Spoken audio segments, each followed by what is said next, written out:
सुशोभना। शरद ऋतु का समय है। पूजा की छुट्टियों की वजह से शहर के दफ्तर और अदालतें अभी अभी बंद हुई हैं। उस दिन दोपहर की 1 बजे रायनगर स्टेशन पर कोलकाता से आने वाली ट्रेन के फर्स्ट क्लास डिब्बे से 2 बंगाली नौजवान उतरे। साथ में गोली बंदूक जैसा शिकार का सारा साजो सामान था। एक ने शिकारियों वाला अंग्रेजी पहनावा पहन रखा था। उम्र करीब 25 साल रही होगी। शरीर गठीला और मजबूत, रंग सांवला पर चमकदार।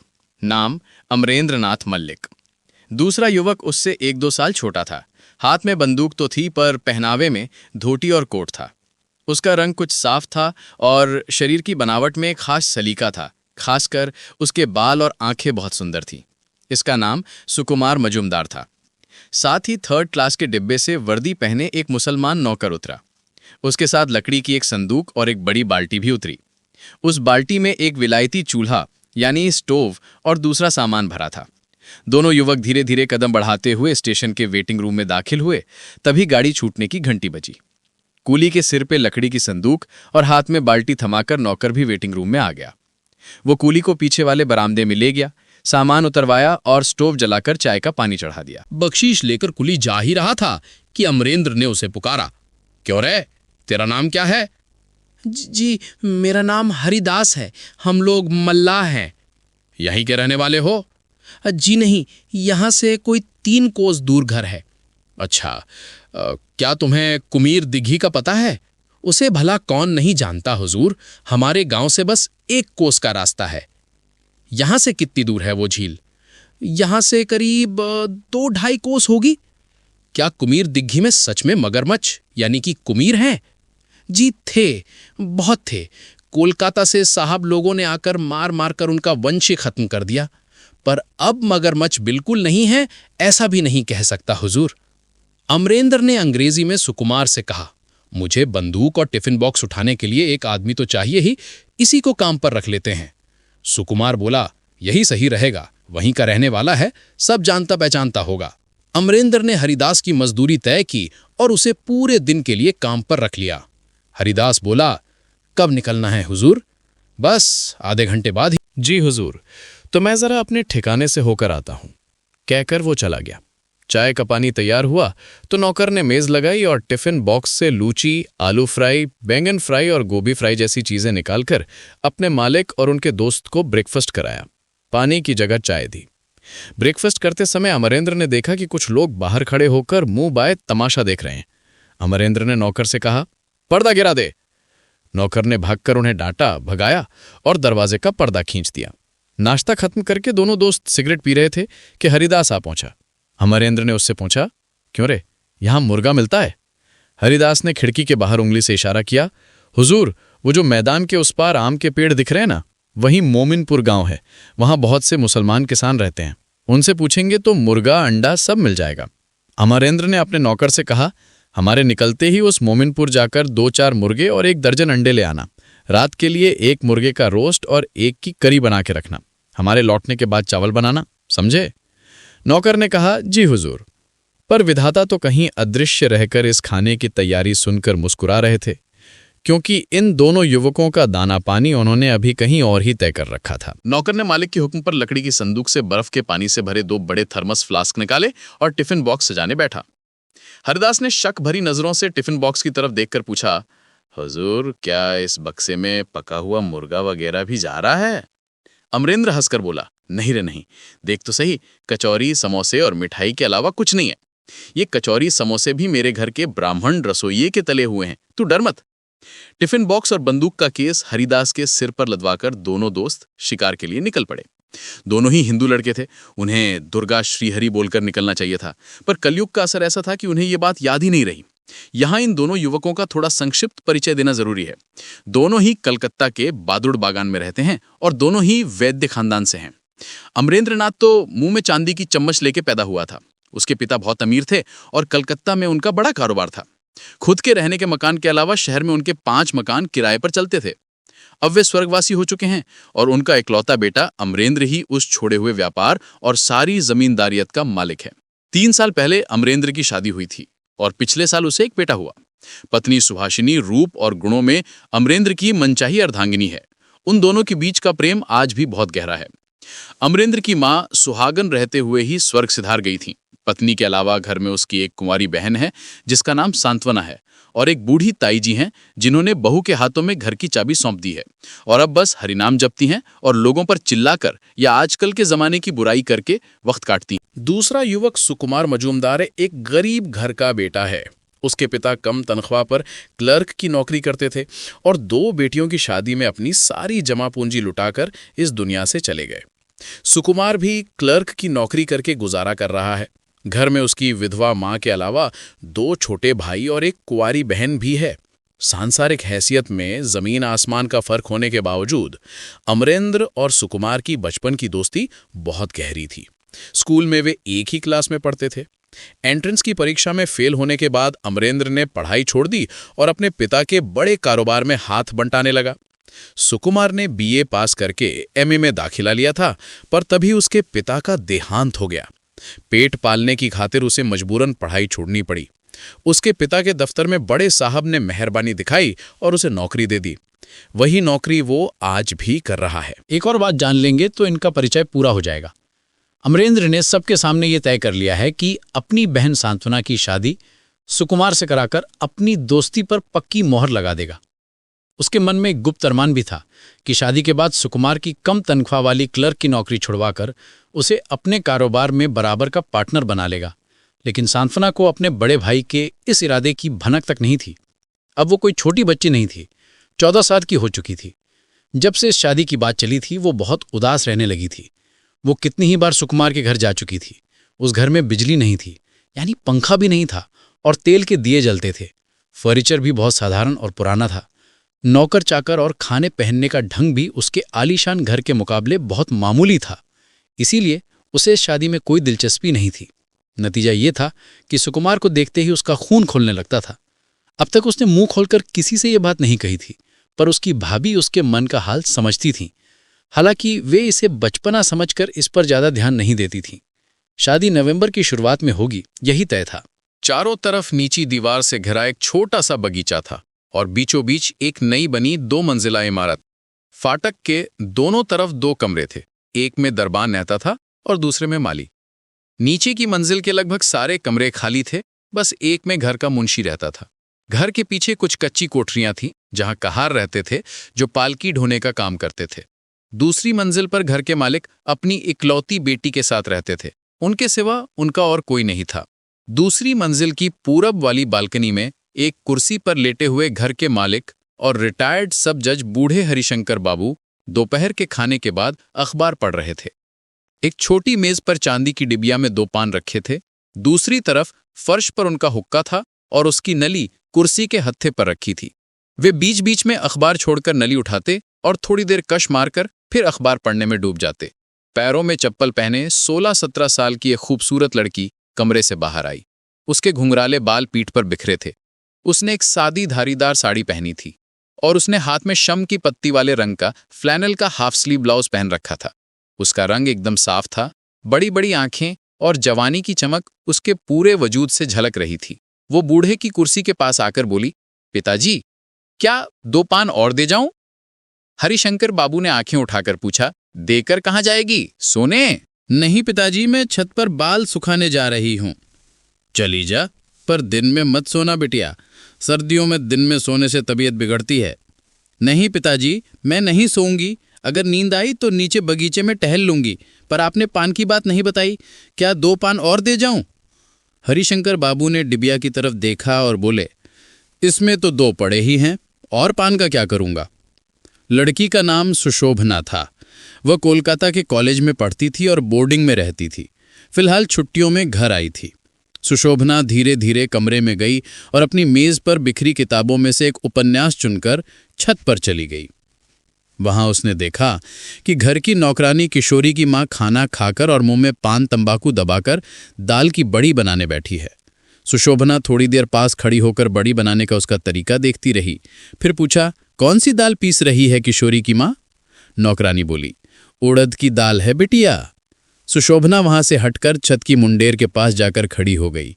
सामने मैदान दूर दूर तक फैला था, कहीं कोई पेड़ तक नहीं था। मैदान के बीच में ऊंचे किनारों वाली कुमेर धीघी नाम की एक झील थी। सुशोभना ने गौर किया कि झील के किनारे 3 लोग घूम रहे हैं। एक के सिर पर सफेद शिकारी हैट धूप में चमक रही थी। वो बोली, वो देख किशोरी की माँ, फिर कोई मगरमच्छ मारने आया है। किशोरी की माँ ने हाथ की दाल बाल्टी के किनारे पहुंची और सुशोभना के पास आके खड़ी हो गई। उस तरफ आंखें गड़ाकर बोली, एक साहब आए हैं बिटिया। सुशोभना बोली, साहब तुझे किसने बताया? नौकरानी ने कहा, देख नहीं रही, टोपा पहनकर घूम रहे हैं। सुशोभना बोली, साहब होगा तेरा हाथी, टोपा पहन लेने से ही कोई साहब हो जाता है क्या? बंगाली भी शिकार पर जाते समय अंग्रेजी कपड़े पहनते हैं और हैट लगाते हैं। जाना मेरे कमरे से दूरबीन ले आ, जरा ढंग से देखूं उन्हें। किशोरी की मां नीचे गई और एक बाइनोकुलर दूरबीन ले आई। ये सुशोभना को उसके पिछले जन्मदिन पर पिता ने तोहफे में दी थी। सुशोभना ने बाइनोकुलर आंखों पर लगाया और फोकस ठीक करके झील के किनारे खड़े लोगों को देखा। एक अंग्रेजी कपड़ों में और एक धोती पहना बंगाली था। दोनों के हाथ में बंदूकें थीं। तीसरा आदमी कोई मजदूर लग रहा था। उसने दूरबीन नौकरानी को थमाते हुए कहा, बंगाली ही तो हैं, सब बंगाली हैं, देख। लेकिन नौकरानी को आंखों पर मशीन लगाकर कुछ भी नहीं दिखा। उसने जब ये बताया तो सुशोभना को याद आया कि उम्र की फर्क की वजह से नजर में भी फर्क होना स्वाभाविक है। उसने उसकी आंखों पर लगे लेंस को घुमाया। थोड़ी देर बाद नौकरानी बोली, हाँ अब साफ दिख रहा है। साहब नहीं है, बंगाली ही ये बिटिया है। कुछ देर उन्हें देखते हुए वो बोली, वो देख बिटिया।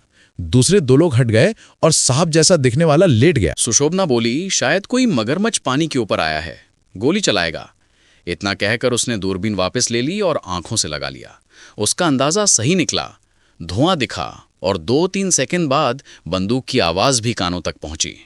सुशोभना ने देखा कि शिकारी उठकर खड़ा हुआ। जो 2 लोग पीछे हटे थे वे भी दौड़ कर आए। तीनों एक साथ ऊंचे किनारे से नीचे उतरने लगे और तभी शिकारी का पैर फिसला और वो लुढ़कता हुआ पानी के पास जाकर रुक गया। सुशोभना ने दूरबीन आंखों से हटाई और अचानक बोल उठी, अरे वो तो गिर गया। कौन गिर गया बिटिया? वही शिकारी। जरा दूरबीन मुझे दो ना बिटिया, मैं भी देखूं। ठहरो। सुशोभना ध्यान से देखने लगी। उसने देखा कि बाकी के 2 लोग संभलते हुए किनारे से नीचे उतरे और उस शिकारी के पास जाकर खड़े हो गए। वे शिकारी के पास झुककर बैठ गए। एक आदमी झील से पानी लाकर शिकारी के मुंह आंखों पर छिड़कने लगा। काफी देर तक ऐसा करने के बाद वो गिरा हुआ आदमी उठकर बैठा, पर फिर से लेट गया। सुशोभना बोली, बेचारे को बहुत चोट आई है। तभी उसके दिमाग में एक ख्याल आया, इतने सुनसान मैदान में इस मुसीबत के वक्त उनका क्या होगा। उसने बाइनोकुलर नौकरानी के हाथ में थमाया और दौड़ती हुई नीचे जाकर पुकारा, पिताजी। हरिशंकर बाबू को हल्की सी झपकी आ गई थी। वे चौंक कर बोले, क्या है बिटिया? सुशोभना बोली, पिताजी, कुमीर दीगी में एक बंगाली सज्जन शिकार करने आए थे। वे ऊंचे किनारे से नीचे गिर गए हैं और उन्हें बहुत गहरी चोट आई है। इस सूने मैदान में अब उनका क्या होगा पिताजी? हरिशंकर बाबू कुर्सी पर ठीक से बैठते हुए बोले, तुझे किसने बताया? मैं छत से बाइनोकुलर से देख रही थी पिताजी, मैंने उन्हें गिरते देखा।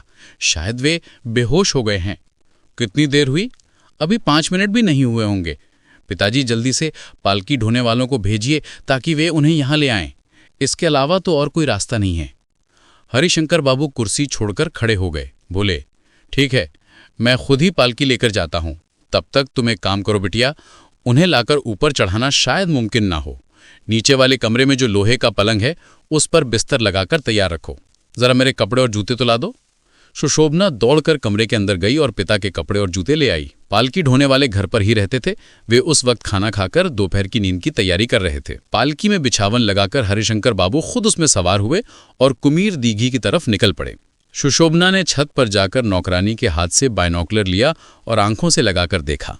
शिकारी के साथ जो 2 लोग थे उनमें से एक कहीं गायब हो गया था और दूसरा घायल की देखभाल में लगा था। फिर उसने नौकरानी से कहा, किशोरी की माँ, पिताजी मरीज को लाने के लिए खुद पालकी लेकर गए हैं।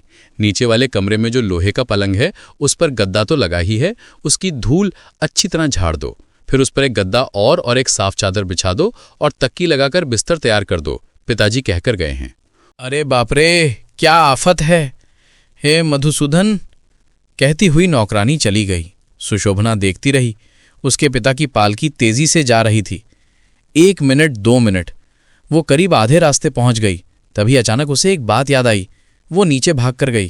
किशोरी की माँ गद्दा और बिस्तर की चादर ढूंढने में लगी थी। सुशोभना ने पूछा, किशोरी की माँ, क्या तुझे चूना हल्दी बनाना आता है? हाँ बिटिया, भला वो क्यों नहीं आएगा? तो फिर जा, तू हल्दी पीसकर एक इनेमल की कटोरी में चूना और हल्दी मिलाकर स्टोव जलाकर चढ़ा दे। बिस्तर वगैरह मैं खुद ही ठीक कर लेती हूँ। किशोरी की माँ चली गई। गद्दा और चादर लगाकर सुशोभना ने बिस्तर तैयार किया और फिर से छत पर चली गई। उसने दूरबीन सेट करके देखा कि पालकी लौट रही है। उसके पिता और दूसरे सज्जन पैदल आ रहे थे। पालकी काफी तेजी से आ रही थी। उसने सोचा कि मरीज पहुंचने ही वाला है और पिताजी पीछे रह गए हैं। सुशोभना फिर से नीचे गई। मुंशी जी को बुलाकर उन्हें सारी बात समझा दी। मुंशी जी फाटक के पास जाकर दरबान और माली को मरीज को उतारने और बिस्तर तक ले जाने के बारे में जरूरी हिदायतें देने लगे। रसोइया और रामकिशन नौकर भी मदद के लिए आ गए। सुशोभना बरामदे में खड़ी होकर रास्ते की तरफ देखने लगी। देखते ही देखते पालकी आ पहुंची। पालकी को बरामदे पर रखा गया।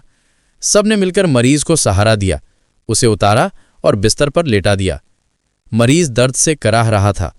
उसने एक बार आंखें खोलकर सुशोभना की तरफ देखा और बोला, टेलीग्राम करके कोलकाता से डॉक्टर बुलवाइए, बहुत दर्द हो रहा है। सुशोभना बोली, जी बुलवा रहे हैं, पिताजी आ ही रहे हैं। बताइए आपको कहाँ ज्यादा चोट लगी है? मरीज ने कराहते हुए अपने बाएं पैर के घुटने के नीचे इशारा किया और बोला, शायद फ्रैक्चर हो गया है। थोड़ी देर में हरिशंकर बाबू मरीज के दोस्त सुकुमार के साथ पहुंच गए। चूना हल्दी तैयार थी। उन्होंने चोट वाली जगह पर उसे लगाया और फ्लैनेल का कपड़ा लपेटकर अच्छी तरह बांध दिया। 5 मिनट के अंदर ही मरीज का दर्द कम हो गया। उसका कराहना बंद हुआ और उसे नींद आने लगी।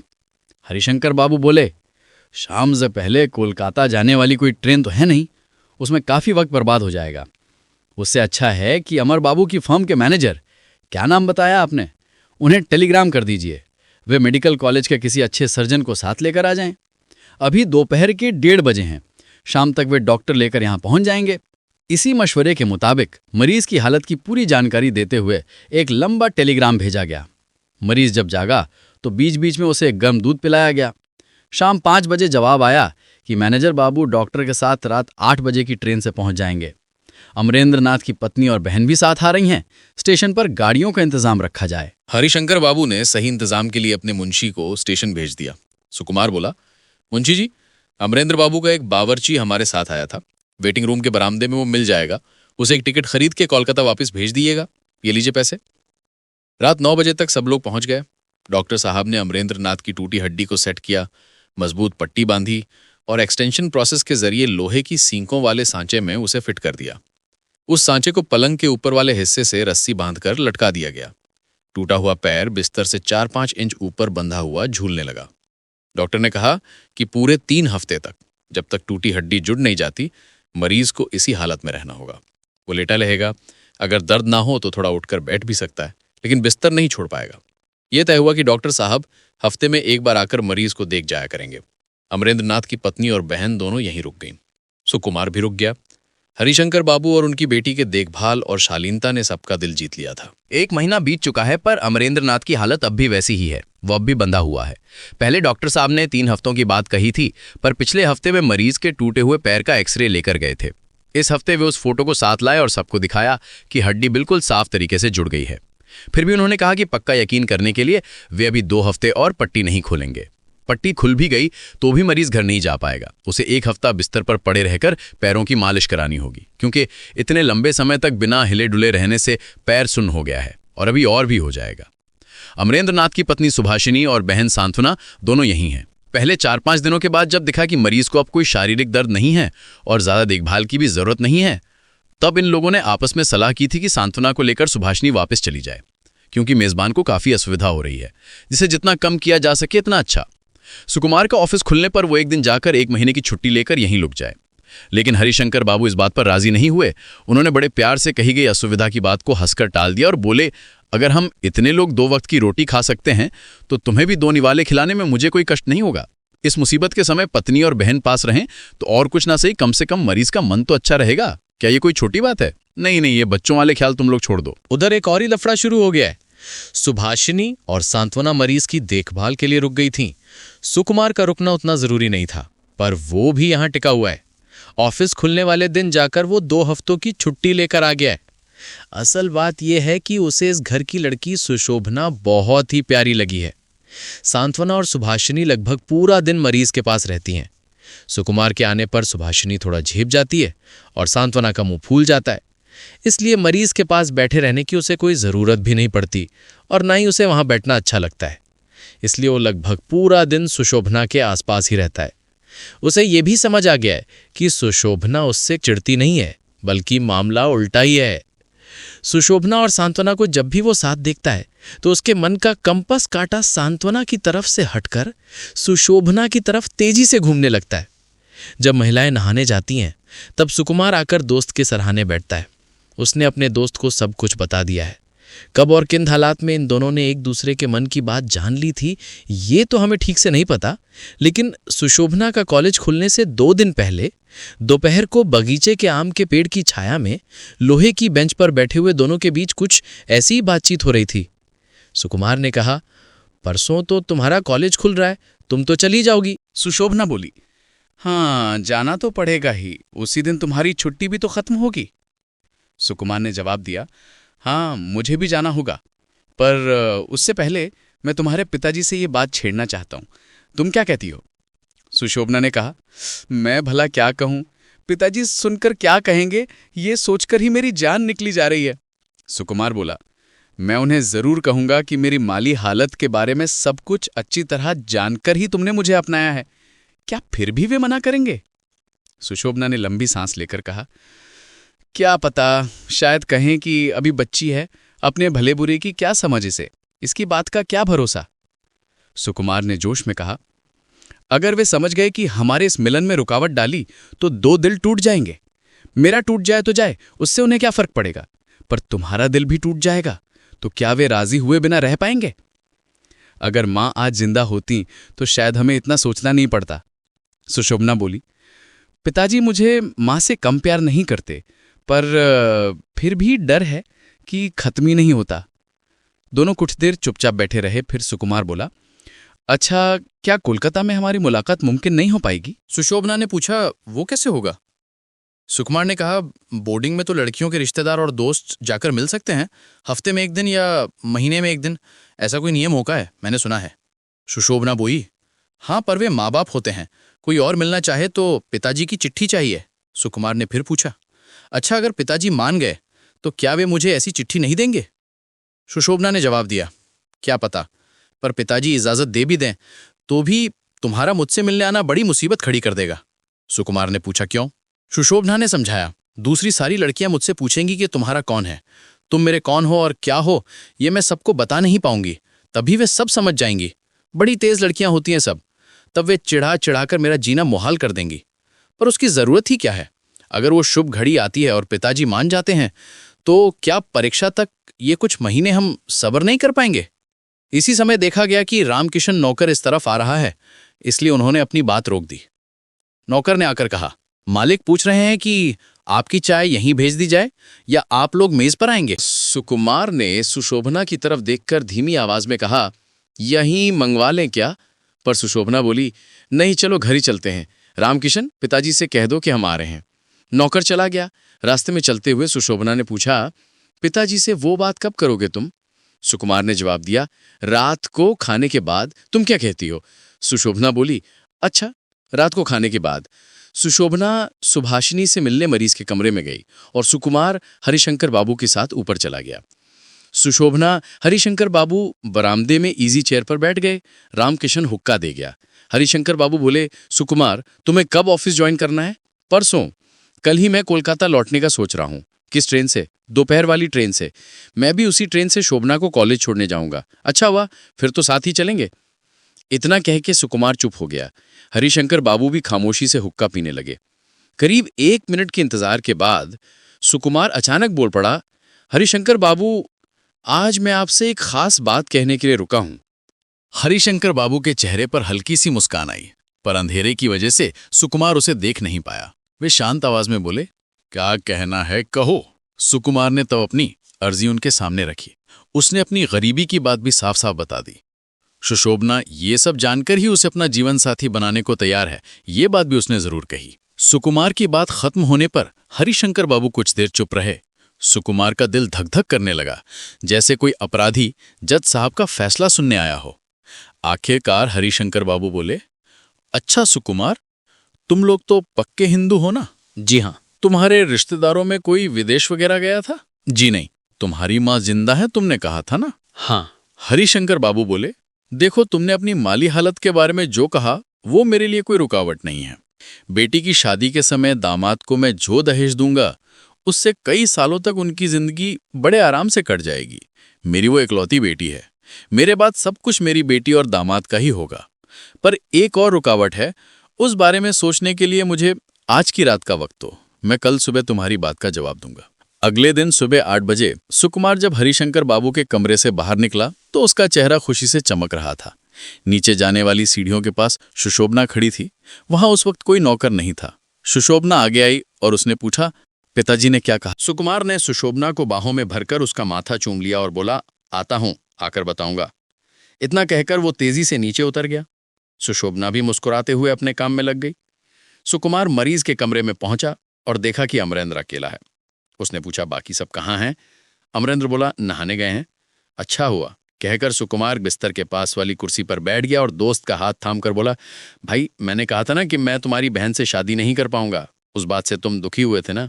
ये तो स्वाभाविक है। नहीं भाई, तुम दुखी मत हो, मुझ पर गुस्सा मत करो, मैं तुम्हारी बहन से ही शादी करूंगा। क्यों, क्या हुआ? क्या सुशोभना के बारे में हरिशंकर बाबू राजी नहीं हुए? पर तुम्हारा चेहरा तो इतना खिला हुआ है, तुम तो पहेली बन गए हो यार। मैं तुम्हें समझाकर बताता हूं। हरिशंकर बाबू ने एक रुकावट के बारे में सोचने के लिए आज का वक्त मांगा था, पता है ना? कल रात तुमने मुझे बताया। उनकी रुकावट क्या है? सुनो, शोभना उनकी सगी बेटी नहीं है, उनकी पाली हुई बेटी है, एक तरह से उन्हें मिली हुई। वो किस जात की लड़की है ये भी वे नहीं जानते। हम पक्के हिंदू हैं, शायद सब जानकर हमें ऐतराज होता, यही उनकी चिंता थी। 14 साल पहले 3 साल की उस सुंदर लड़की को उन्होंने किस हाल में पाया था, वो सब उन्होंने आज मुझे बताया। कहाँ मिली थी? लखनऊ में। सुनते ही अमरेंद्र नाथ चौंक उठा, बोला, लखनऊ में? सुकुमार बोला, हाँ, लखनऊ में। जो बदमाश उसे ले गए थे, लखनऊ में रहने वाले उनके एक मुसलमान दोस्त ने उस लड़की के बारे में सुना था। उन बदमाशों ने कहा था कि वो बंगाली लड़की है। उन्होंने उस औरत को पुलिस का डर दिखाकर और 500 रुपए देकर वो लड़की खरीद ली थी। तब से अपनी बेटी की तरह पाला है। तुम्हारी बहन के खोने की जगह, समय, सब कुछ तो मिल रहा है। सुशोभना ही तुम्हारी वो खोई हुई बहन है, इसमें मुझे तो कोई शक नहीं है। अमरेंद्र बोला, क्या तुमने ये बात हरिशंकर बाबू को बताई? हाँ, बिल्कुल। भाई तुम एक बार जाकर उन्हें मेरे पास बुला लाओ, मैं खुद उनसे सब पूछना चाहता हूं। हरिशंकर बाबू आए। बहन के खोने के वक्त अमरेंद्र नाथ 12 साल का लड़का था, उसे सब कुछ याद था। हरिशंकर बाबू की बताई हर बात बिल्कुल सही निकली। अमरेंद्र बोला, हाँ, एक बात और पूछनी है। क्या सुशोभना की बाईं कोहनी के ऊपर कोई निशान है? मुझे खुद तो ठीक से याद नहीं, पर माँ से सुना था कि मेरी उस बहन के हाथ पर ऐसा निशान था। हरिशंकर बाबू बोले, हाँ, बिल्कुल उसी जगह निशान है। तय हुआ कि अभी शोभना को ये सब बताने की कोई जरूरत नहीं है, क्योंकि हरिशंकर बाबू उसके सगे पिता नहीं है, ये सुनकर लड़की के दिल को चोट पहुंच सकती है। शादी के बाद सही वक्त देखकर सुकुमार ही उसे असली बात बताएगा। समाप्त।